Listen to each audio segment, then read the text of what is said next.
স্ত্রী ঘরে থাকা অবস্থায় স্বামী মার্ডার হয়, কিন্তু বিন্দু মাত্র টের পেল না স্ত্রী। কি এমন হয়েছিল, আর কিভাবেই বা তার স্বামী মার্ডার হলো? এর পেছনের রহস্যটা কি? এমনই এক সাসপেন্স থ্রিলার গল্প নিয়ে নির্মিত রেড্রাময় ফিল্মটি। ওই ফিল্মটি পরিচালনা করেছেন নির্মাতা ভিকি জাহেদ। মুভিটির সাসপেন্স ধরে রাখবে একদম শেষ হওয়ার আগ পর্যন্ত। মুভির শুরুতে দেখা যায় শহরের বিশিষ্ট ব্যবসায়ী রহমান সাহেবের বাড়িতে পার্টি চলছে। তার বন্ধু আক্তার সাহেব গিফট হিসেবে এক বোতল বিদেশি মদ দেয়।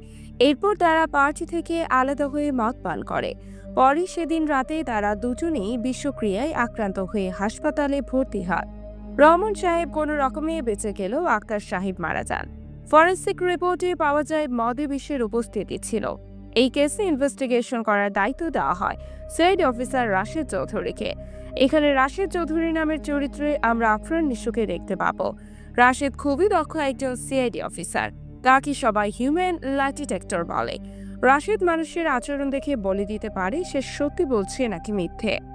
এই কেসের ইনভেস্টিগেশনে রহমান সাহেবের স্টেটমেন্ট নেওয়ার সময় তার আচার আচরণ দেখিয়ে রাশেদ বুঝে যায় যে খুনটি রহমান সাহেবই করেছে। এ ব্যাপারে রাশেদ তার কলিগকে ফোন দিয়ে জানালে তার কলিগ বিশ্বাস করতে চায় না। তখন রাশেদ তাকে বুঝিয়ে বলে রহমান সাহেব 70% মদ খেয়েও সে বেঁচে আছে, অথচ মাত্র 30% মদ পান করে আক্তার সাহেব মারা গেলেন। কারণ বিষে মদ নয়, বরং বরফে ছিল, আর বরফ দিয়েছিলেন রহমান সাহেব। তাই বেশি মদ খেলেও অল্প বরফ খেয়েছেন, আর আক্তার সাহেব কম মদ খেলেও বরফ বেশি খেয়েছেন।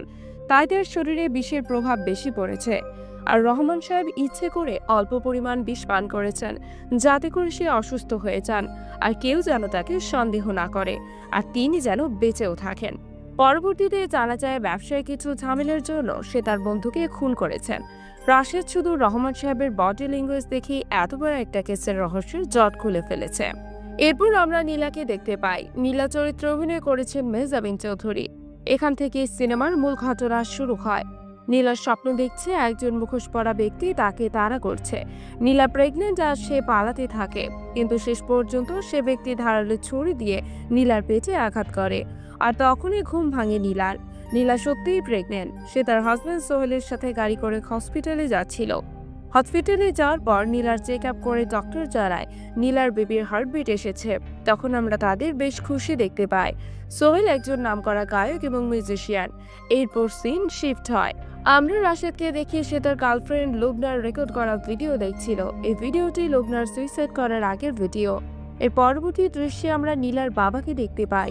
তিনি একজন অবসরপ্রাপ্ত আর্মি অফিসার। সোহেলের বাবা নীলার বাবাকে ফোন করে নীলার প্রেগন্যান্সির খবরটি জানায়, কিন্তু নীলার বাবা মোটেও খুশি হয় না, বরং কথার মাঝে ফোন কেটে দেয়। আর এদিকে টিভিতে সোহেল আর নীলা রাশেদেরকে সলভ করার ঘটনা দেখতে পায়। তখন সোহেল তার বন্ধু রাশেদকে নীলার প্রেগন্যান্সির খবর জানাতে ফোন দেয়, কিন্তু রাশেদ ফোন ধরে না। তাই সোহেল রাশেদকে খবরটা জানানোর জন্য একটি টেক্সট করে। এরপর সোহেল আর নীলা পরিবারের সবার সাথে মিলে ডিনার করতে বসে। এই দৃশ্যে আমরা সোহেলের সৎ ভাই মর্তুজাকে দেখতে পাই। মর্তুজা একজন সাইকো। সে সবসময় নীলাকে খারাপ নজরে দেখে। নীলার ছবিকে এডিট করে বাজে ছবিতে জুড়ে দেয়, এক নোংরা প্রকৃতির আনন্দ অনুভব করে। এমনকি সে নীলার কাপড় চোপড় চুরি করে শুধুমাত্র তার স্মেল নেওয়ার জন্য। যাই হোক, এরপর তারা ডিনার শেষ করে ছাদে নিরিবিলি সুন্দর কিছু সময় কাটায়। তারা তাদের ভার্সিটি লাইফ নিয়ে কথা বলে। এরপর সোহেল নীলাকে তার পছন্দের গান শোনায়। এর পরের দৃশ্যে দেখা যায় সকাল হয়েছে। বাড়ির কাজে মেয়ে সোহেলের দরজার সামনে রক্ত দেখে চিৎকার করে ওঠে। এরপর সবাই এসে দরজা খোলার চেষ্টা করে, কিন্তু দরজা ভেতর থেকে বন্ধ। পরে সোহেলের বাবা ডুপ্লিকেট চাবি দিয়ে দরজা খোলে। সোহেলের বাবা দরজা খুলে রেখে সোহেল রক্তাক্ত অবস্থায় পড়ে আছে, কিন্তু নীলা তখনও ঘুমাচ্ছে। ব্যাপারটা আরো রহস্যজনক হয়ে ওঠে। একদিকে স্বামীর কলাকাটা মরদেহ, আর অন্যদিকে স্ত্রী নিশ্চিন্তে ঘুমাচ্ছে। সবার হয়েছে, নীলার ঘুম ভাঙে। ঘুম ভেঙে সোহেলের লাশ দেখে নীলা চিৎকার দিয়ে অজ্ঞান হয়ে যায়। এরপর সিন চলে যায় ফ্ল্যাশব্যাকে। দেখা যায় তাদের ভার্সিটি লাইফের শুরু থেকেই সোহেল নীলাকে পছন্দ করত। নীলার অন্য একজনের সাথে রিলেশন ছিল, যার নাম মারুফ। নীলা ছেলেটিকে খুব ভালোবাসতো, আর তার অনেক হ্যাপি কাপল ছিল। আর অন্যদিকে রাশেদ আর লুবনা দুজনকে খুব ভালোবাসতো। রাশেদের ডায়েরি লেখার খুব শখ ছিল, তাই সে প্রায়ই ডায়েরি লিখত। একদিন তারা তিনজন বসে আছে।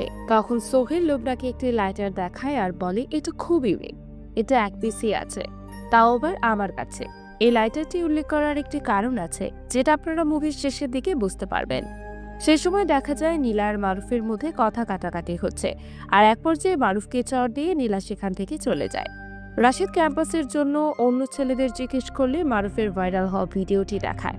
এখানে দেখা যায় মারুফ একটি মেয়ের সাথে ক্লোজ হয়ে বসে আছে। মারুফ নীলার সাথে চিট করেছে। এই ব্যাপারটি দেখে লুবনা ঘাবড়ে যায় এবং অস্থির হয়ে যান। এরপর মারুফ ভার্সিটি ছেড়ে চলে যায়।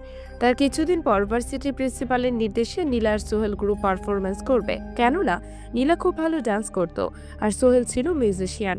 ইচ্ছা না থাকা সত্ত্বেও নীলা পারফরমেন্সটি করতে রাজি হয়। এর পরের দৃশ্যে দেখতে পাই রাশিদ লুবনাকে নিয়ে তার ডায়েরিতে কিছু লিখছিল, আর আমরা জানতে পারি ছোটবেলায় লুবনার বাবাকে মিথ্যে মামলায় ফাঁসিয়ে দেওয়া হয়েছিল। তখন থেকেই লুবনা মানসিকভাবে অসুস্থ। সে কোনো অন্যায় সহ্য করতে পারে না। অন্যায় দেখলে তার চোখের সামনে তার বাবার ফাঁসির দৃশ্য ভেসে ওঠে আর সে অসুস্থ হয়ে পড়ে। এরপর একদিন লুবনা একটি ডকুমেন্টারি তৈরি করার জন্য একটি বস্তিতে যায়।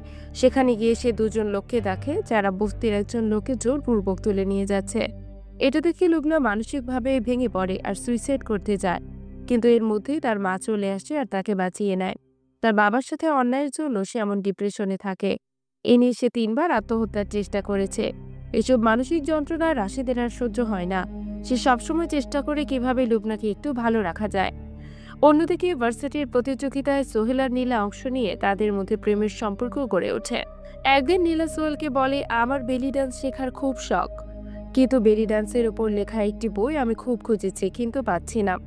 এর পরের দিন সোহেল নীলাকে বইটি গিফট করে আর বলে, সৌভাগ্যবশত বাংলাদেশে থাকায় এই বইটির লাস্ট কপি আমি কিনেছিলাম।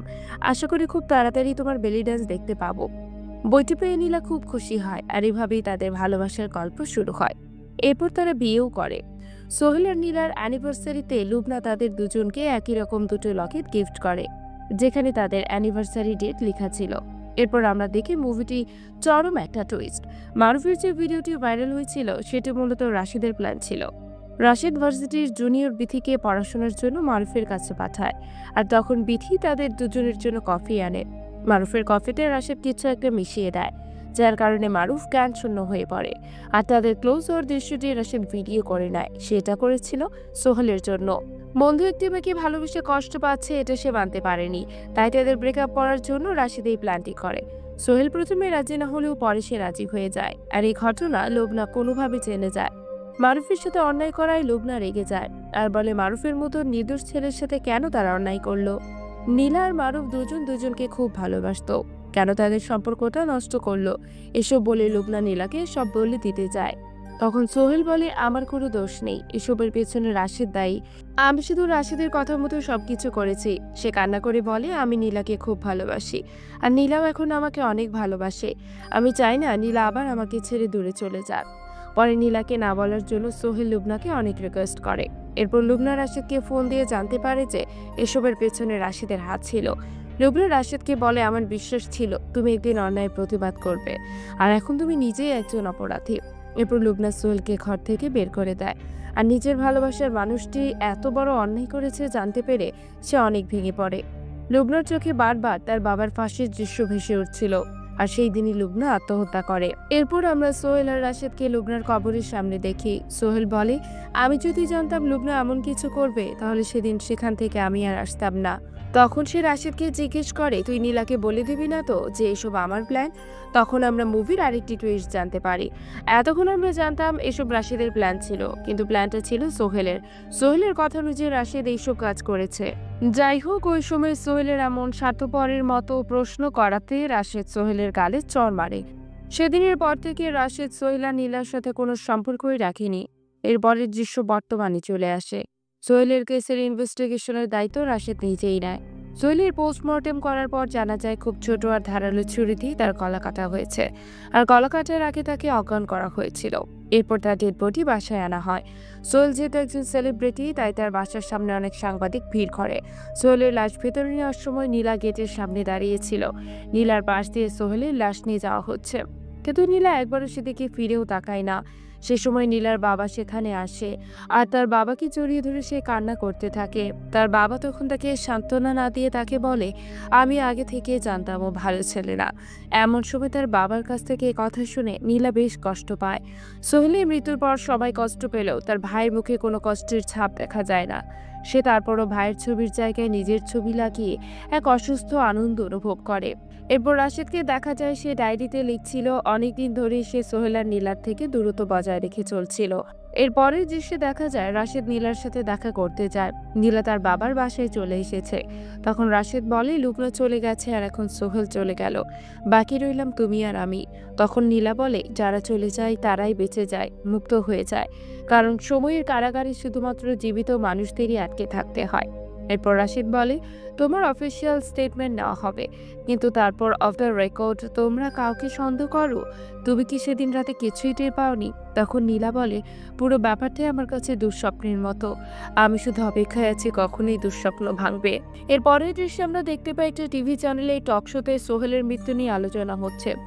সেখানে সোহেলের হত্যার জন্য নীলাকে দোষী করার চেষ্টা চলছে। এটা দেখে নীলার বাবা পুলিশের ডিজিআইকে বলে, মিডিয়া ট্রায়াল তো শুরু হয়ে গেছে, আপনি ভালো মতোই জানেন আমার মেয়ে কিছুই করেনি, ওর নাম যত দ্রুত সম্ভব ওসব থেকে ক্লিন করা দরকার। ওদিকে সিআইডি অফিসাররা কোনো মার্ডার ওপেন খুঁজে পায়নি, অন্যদিকে ভিডিও ফুটেজ চেক করেও সন্দেহজনক কিছু পায়নি। তবে সেই রাতে বৈদ্যুতিক ত্রুটির জন্য সিসিটিভি ক্যামেরা 15 মিনিটের জন্য অফ থাকে, আর সোহেলের বেডরুমের বাইরে থেকে জোরপূর্বক ঘরে ঢোকার কোনো আলামত পাওয়া যায়নি। রাশেদ অফিসারদের জিজ্ঞেস করে প্রাইমারি সাসপেক্টকে, তখন তারা বলে আপাতত নীলাকে তারা প্রাইমারি সাসপেক্ট হিসেবে গণ্য করেছে। রাশেদ বলে, কেন? মিডিয়া তাকে অলরেডি ক্রিমিনাল বানিয়েছে বলে তাই? পরে সেখানে ইকরাম নামে একজন অফিসার বলে, স্বামী ঘরের ভিতর মারা গেছে কিন্তু স্ত্রী টেরই পেল না, তাই আমরা তাকে সন্দেহ করছি। পরে রাশেদ ওই রুমের চাবির ব্যাপারে জিজ্ঞেস করে। ইকরাম বলে, ওই রুমের একটি চাবি নীলার কাছে আর দুটো সোহেলের বাবার কাছে ছিল, কিন্তু একটা চাবি তার কাছ থেকে হারিয়ে গেছে। এরপরের দৃশ্যে আমরা নীলাকে দেখি রাস্তার পাশে একটি আইসক্রিম কিনে খাচ্ছিল। তখন দূর থেকে একজন এই দৃশ্য রেকর্ড করেছিল। নীলা এটা দেখে খুব রেগে যায় আর তার দিকে আইসক্রিম ছুঁড়ে মারে। উত্তেজিত হয় নীলা, অসুস্থ হয়ে পড়ে, কিন্তু পরে সে সামলে নেয়। এরপর আমরা দেখি সেই চ্যানেলেই তার আইসক্রিম খাওয়ার ভিডিওটি দেখিয়ে বলে, স্বামী হত্যার দায়ে যার এখন জেলে থাকার কথা সে রাস্তায় দাঁড়িয়ে আইসক্রিম খাচ্ছে। আর এসব সম্ভব হচ্ছে রাশেদের স্বজনপ্রীতির কারণে। রাশেদ আর নীলার সম্পর্ক এখন বন্ধুত্বের থেকে অনেক এগিয়ে গেছে। মিডিয়া এবার নীলার সাথে সাথে রাশেদের পেছনেও পড়ে যায়। ব্যাপারটা এমন যে সবাই সব সমাধান করে ফেলেছে। পরে নীলা নিউজটি দেখে খুব রেগে যায়। এইদিকে নীলাকে বিভিন্ন চ্যানেল থেকে কল করে ইন্টারভিউ নেওয়ার জন্য বারবার বিরক্ত করতে থাকে। সব মিলিয়ে নীলার জীবন খুব কষ্টকর হয়ে যায়। এর পরের দৃশ্যে আমরা দেখি রাশেদের একজন ভক্ত তার পরিচয় লুকিয়ে গত 6 মাস ধরে তাকে বিভিন্ন মার্ডার ইনভেস্টিগেশনের বই পাঠায়। এই বই সে নিজে না পড়লেও তার সহকর্মী ইকরামকে পড়তে দেয়। ইকরাম খুশি হয়ে বইগুলো পড়ে। ইকরাম রাশেদকে বইগুলো পড়ে দেখতে বলে। তখন রাশেদ বলে, আগে একসময় খুব বই পড়তাম, কিন্তু এই প্রফেশনে ঢোকার পর বাস্তবের ক্রিমিনালগুলো আমাকে এতটাই ভাবায় যে বইয়ের ক্রিমিনাল নিয়ে ভাবার সময় হয় না। এরপরে রাশেদ সোহেলের খুনের সাসপেক্ট জিজ্ঞাসা করার জন্য স্পেশাল রুম সেট আপ করে। প্রথমে সোহেলের বাবা জিজ্ঞেস করে। সোহেলের বাবা তাকে জানায় তার সাথে সোহেলের খুব ভালো সম্পর্ক ছিল। রাশেদ যখন জানায় খুনি বাড়ির ভেতরের কেউ, তখন তার বাবা নীলাকে সন্দেহ করে। সোহেলের মায়ও একই কথা বলে। এরপরে সোহেলের ভাই মর্তুজাকে জিজ্ঞেস করলে সে জানায় সে সুনীলকে একদমই পছন্দ করে না। রাশেদ মর্তুজাকে জিজ্ঞেস করে চাবি কোথায়। মর্তুজা ঘাবড়ে গিয়ে বলে, আমার কাছে রুমের চাবি নেই। তখন রাশেদ বলে, আমি তো চাবির কথা বলিনি, আমি শুধু চাবি কোথায় বলেছি। মর্তুজা নিয়ে ঘাবড়ে যায়। এরপর নীলাকে জিজ্ঞেস করা হলে নীলা জানায় সে মর্তুজাকে সন্দেহ করে, কারণ মর্তুজা পাগল ছিল, তাই তার দ্বারা সবকিছুই সম্ভব। এরপর রাশেদ যখন নীলাকে জিজ্ঞেস করে সোহেলের সাথে তোমার সম্পর্ক কেমন যাচ্ছিল, তখন নীলার ভাবসাব একটু চেঞ্জ হয়ে যায়। নীলা বলে সম্পর্ক ভালোই যাচ্ছিল, কিন্তু রাশেদ ঠিকই বুঝতে পারে যে নীলা মিথ্যা বলছে। তখন রাশেদ বলে, মিথ্যা কেন বলছো? নীলা বলে, মিথ্যা কি জানো? মিথ্যা হলো সত্যিরই একটা অংশ। এরপর বাড়ির কাজের মেয়ে জানায় মর্তুজাকে তার সন্দেহ হয়। সে আরো বলে সুনীলের বাবার সাথে সুনীলের প্রায়ই টাকা পয়সা নিয়ে ঝামেলা হতো। রাশেদ বুঝতে পারে কাজের মেয়ে ছাড়া সবাই মিথ্যা বলছে। রাশেদ আশা করেনি যে সবাই মিথ্যা বলবে, তাই সে সবাইকে পিনোকিউ টেস্ট করাবে, যাতে করে সে শিওর হতে পারে যে কে মিথ্যা বলছে। পিনোকিউ টেস্ট হলো মানুষ যখন মিথ্যা বলে তখন তাদের নাকের আশেপাশে টেম্পারেচার বেড়ে যায়। এটা স্বাভাবিকভাবে চোখে দেখা যায় না, কিন্তু এক ধরনের থার্মাল ক্যামেরা দিয়ে দূরে থেকে রেকর্ড করলেও তা বোঝা যায়। এই টেস্ট করা হলে সাসপেক্ট বুঝতেও পারবে না যে তার উপর টেস্ট করা হয়েছে। রাশেদ যখন ইকরামকে বিষয়গুলো বলছিল, তখন ইকরাম রাশেদকে একটি নিউজ দেখায়। নিউজ দেখে সোহেল মরার আগে তার সকল সম্পত্তি নীলার নামে উইল করে গেছে। সোহেলের মৃত্যুর সাথে সাথে তার সব সম্পদের মালিক হয়েছে নীলা। এই কারণে সবাই দোষারোপ করছিল।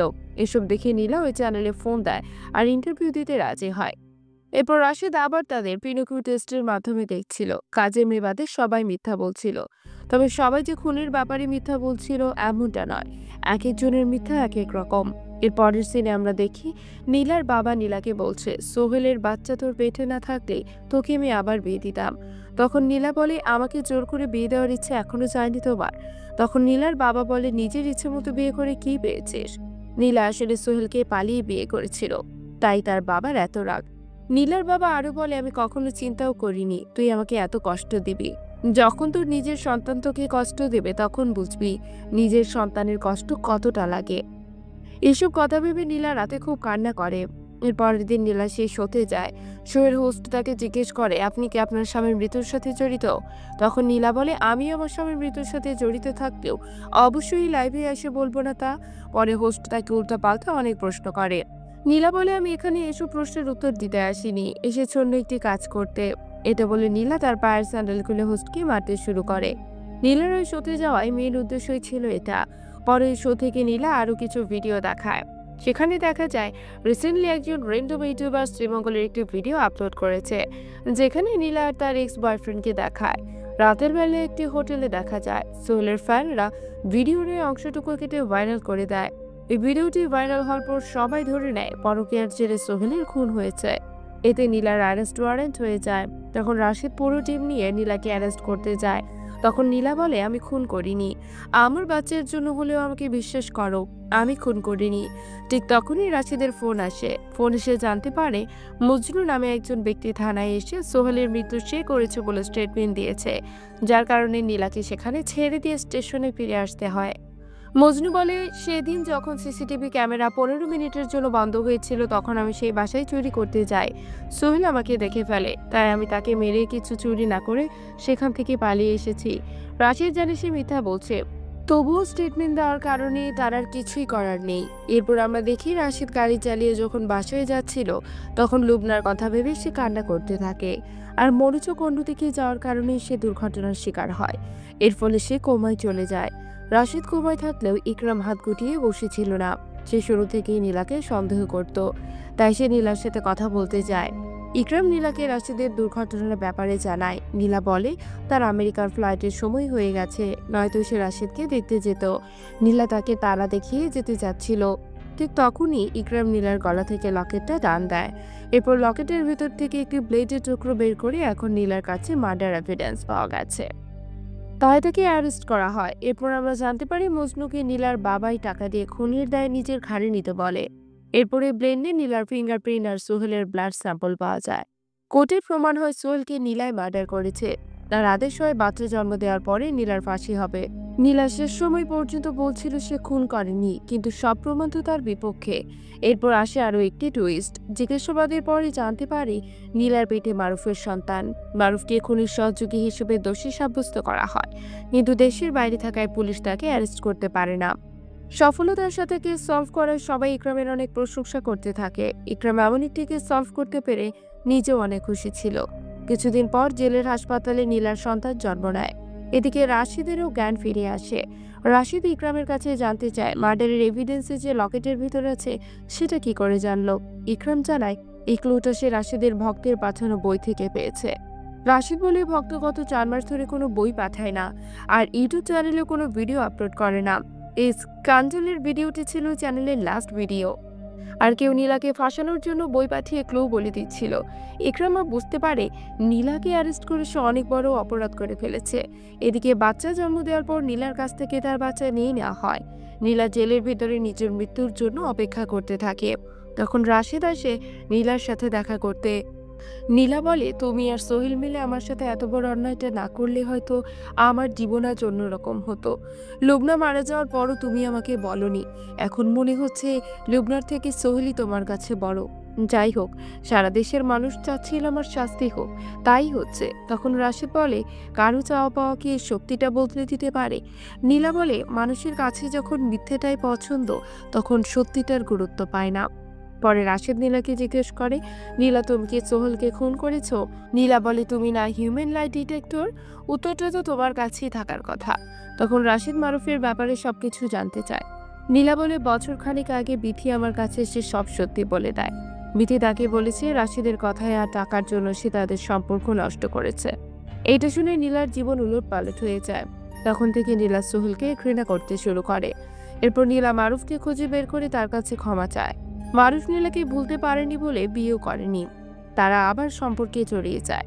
ধীরে ধীরে তাদের সম্পর্ক ঘনিষ্ঠ হয়ে যায়। একসময় সে প্রেগনেন্ট হয়ে যায়। এদিকে সোহেল সন্তান জন্মদানে অক্ষম ছিল, তাই সে ট্রিটমেন্ট নিচ্ছিল। নীলা প্রেগনেন্ট হওয়ার পর সোহেলকে বোঝায় যে তার অসুখ সেরে গেছে। সোহেলও মারুফের সন্তানকে নিজের সন্তান বলে মনে করে।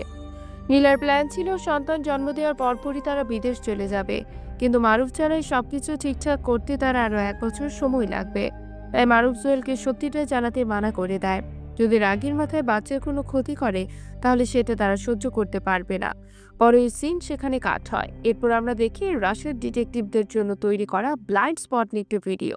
ডিটেকটিভকে সলভ করার সময় মাঝে মাঝে ব্লাইন্ড স্পটে পড়ে যায়। ব্লাইন্ড স্পট হলো সাসপেক্ট বা এভিডেন্স তাদের চোখের সামনেই থাকে, কিন্তু তারা দেখতে পায় না। কারণ মানুষ যা দেখতে চায় তাদের চোখ তাই দেখায়। রাশেদ বুঝতে পারে কেসে কোনো একটি ব্লাইন্ড স্পট আছে, যেটা সে বারবার এড়িয়ে যাচ্ছিল। রাশেদ ব্লাইন্ড স্পট খুঁজে পায়। পুরো কেসটি এখন তার কাছে ক্লিয়ার, কিন্তু প্রমাণ করার জন্য তার এভিডেন্স প্রয়োজন। তাই সে এভিডেন্স সংগ্রহ করা শুরু করে। প্রথমে নীলা আর সোহেলের লকেট দুটো চেক করে। দুটো লকেট এখন একটি পার্থক্য ছিল। নীলার লকেটের পেছনে একটি স্টার চিহ্ন ছিল, কিন্তু যে লকেটে মার্ডার ওয়েপেন পাওয়া গেছে সেই লকেট স্টার চিহ্ন ছিল না। অর্থাৎ ওই লকেটটা সোহেলের ছিল। পরে ইউটিউবারের পরিচয় জানতে রাশেদ শ্রীমঙ্গলে যায়। মারুফ আর নীলা যে রিসোর্টে উঠেছিল সেই রিসোর্টে জিজ্ঞাসা করে ইউটিউবারের নাম জানতে চায়। নাম তো ফেক হলেও রাশেদ হ্যান্ড রাইটিং চিনে ফেলে। এরপর রিসোর্টে একজন রুম সার্ভেয়ারের কাছে রাশেদ সোহেলের সেই মিউজিকের লাইটারটি দেখতে পায়। এ ব্যাপারে তাকে জিজ্ঞেস করলে সে বলে, একজন লোক ভিডিও বানাতে এসে এটা রেখে গিয়েছিল। লাইটারটা তার পছন্দ হয়, তাই সে চুরি করে নিজের কাছে রেখে দেয়। রাশেদ ইকরামকে ফোন দিয়ে বলে, যে ভক্ত আমাকে বই পাঠায় তার হ্যান্ড রাইটিং কালেক্ট করে আমাকে পাঠাও। ইকরাম রাশেদকে জানায় পাবলিক প্রেশারের জন্য আজ রাতে নীলার ফাঁসি হবে। নীলা নির্দোষ এটা জানার পর রাশেদ নীলার ফাঁসি আটকানোর জন্য স্পেশাল কোর্ট বসানোর চেষ্টা করেন। এরপর আমরা মুভির সবচাইতে বড় টুইস্ট দেখতে পাই। রাশেদের কল্পনায় আমরা আসল ঘটনা দেখি। সোহেল জেনে গিয়েছিল যে মারুফ আর নীলা আবার রিলেশনে গিয়েছে। নীলা যে মারুফের সন্তানকে সোহেলের সন্তান বলে চালিয়ে দিচ্ছিল এটাও সোহেল জানত। সোহেল নীলাকে এতটাই ভালোবাসত যে তার এই বিশ্বাসঘাতকতা সে সহ্য করতে পারেনি। আর সেটাও জানতো যে নীলা আর কখনোই তাকে ভালোবাসবে না। নীলাকে ছাড়া সোহেল নিজেকে কল্পনাও করতে পারে না। তাই সে ঠিক করে নীলার সন্তানের যেদিন হার্টবিট আসবে সেদিন তার নিজের হার্টবিট বন্ধ করে দেবে। আর তাই সোহেল অনেকদিন ধরেই তার মার্ডারের প্ল্যান করছিল। রাশেদের ফ্যান সেজে সোহেলই তাকে বইগুলো পাঠাতো, কারণ সে জানতো তার মার্ডার হলে কেসের সাথে রাশেদই জড়িত থাকবে। শ্রীমঙ্গলের ভিডিওটি সোহেলই ধারণ করেছিল। এই ভিডিওটি ইউটিউবে ছাড়ার জন্য সে আগে আরও কিছু ভিডিও চ্যানেলে ছেড়েছে। আর এই ভিডিওটি সোহেল এমনভাবে টাইম শিডিউলে সেট করে আপলোড করেছে যাতে করে তার মৃত্যুর কিছুদিন পর ইউটিউবে পাবলিশড হয়, আর কেউ যেন তাকে সন্দেহ না করে। সোহেল ইচ্ছে করে সব সম্পত্তি নীলার নামে করে দিয়েছিল, যেন সবাই ভাবে নীলা সম্পত্তির জন্য তাকে খুন করেছে। সোহেল চাইলেই নীলাকে হত্যা করে তার প্রতিশোধ নিতে পারত, কিন্তু সে সেটা করেনি। সে চেয়েছিল নীলাকে সবাই ঘৃণা করুক। নীলা কষ্ট করে সন্তান জন্ম দেওয়ার পর তার সন্তানকে যেন সে কাছে না পায়। সে চেয়েছিল নীলা যেন তার হত্যার দায়ে ফাঁসিতে ঝুলে। তাই সে সুইসাইডের কিছুদিন আগে নীলাকে অজ্ঞান করে ব্লেডের টুকরায় নীলার ফিঙ্গারপ্রিন্ট দিয়ে সেটাতে নিজের ব্লাড স্যাম্পল লাগিয়ে ফেক মার্ডার ওয়েপেন তৈরি করে। এরপর ব্লেডের টুকরো নিজের লকেটের ভেতর ঢুকিয়ে রাখে। এরপর সুইসাইডের দিন আবার নীলাকে অজ্ঞান করে লকেট বদল করে দেয়। এরপর নিজে সেন্সলেসের পর কিছু ওষুধ খায় আর ব্লেডের বাকি টুকরো দিয়ে নিজের গলায় পোঁচ দেয়। সোহেলের খুব কষ্ট হচ্ছিল। তারপরে সে তার প্ল্যান অনুযায়ী ঘরের ভেতরে এসে বসে, আর মরার আগ পর্যন্ত সে নীলার দিকেই তাকিয়েছিল। নীলাকে সে অসম্ভব ভালোবাসত, কিন্তু সেই ভালোবাসা যে কবে অসুস্থতায় রূপ নিয়েছে তা তারা কখনোই বুঝতে পারেনি। আর রাশেদকে যে ব্যক্তি বই পাঠাতো তার হ্যান্ডরাইটিং আর ব্লগারের হ্যান্ডরাইটিং একদম মিলে যায়। এতে বোঝা যায় সোহেল ইচ্ছে করে নীলার ওপর প্রতিশোধ নেওয়ার জন্য প্ল্যান করে সুইসাইড করেছে। তাই সে নীলারই ফাঁসি আটকানোর চেষ্টা করে। সোহেলের এই অন্যায় প্রতিশোধের জন্য সে নিজেকেও দোষী মনে করে, কারণ সেদিন যদি মারুফ আর নীলার সম্পর্ক নষ্ট না করত তাহলে আজ এসব কিছুই হতো না। কিন্তু বন্ধুর প্রতি ভালোবাসার জন্য সে অন্যায় কাজটি করে ফেলেছিল, আর এই একটি ভুলই সবার জীবন উলটপালট করে দিয়েছে। এই ভুলটি না করলে হয়তো সবার জীবন অন্যরকম হতো। আর এখানে এই মুভিটির ওপেন এন্ডিং রেখে শেষ করে দেওয়া হয়েছে, মানে বাকিটা আপনার চিন্তার উপরে থাকবে। আপনি যদি চিন্তা করেন নীলার ফাঁসি হওয়া উচিত তাহলে ফাঁসি হয়েছে, আর যদি চান না হওয়া উচিত তাহলে তার ফাঁসি হয়নি। আপনার মতে নীলার কি শাস্তি হওয়া উচিত যা জানাতে পারেন আমাদের কমেন্ট বক্সে। ভিডিওটি ভালো লাগলে একটি লাইক করে দেবেন, আর আমার চ্যানেলে নতুন হয়ে থাকলে সাবস্ক্রাইব করে পাশে থাকার অনুরোধ রইল। আজ এখানে বিদায় নিচ্ছে, দেখা হচ্ছে পরবর্তী ভিডিওতে। ধন্যবাদ।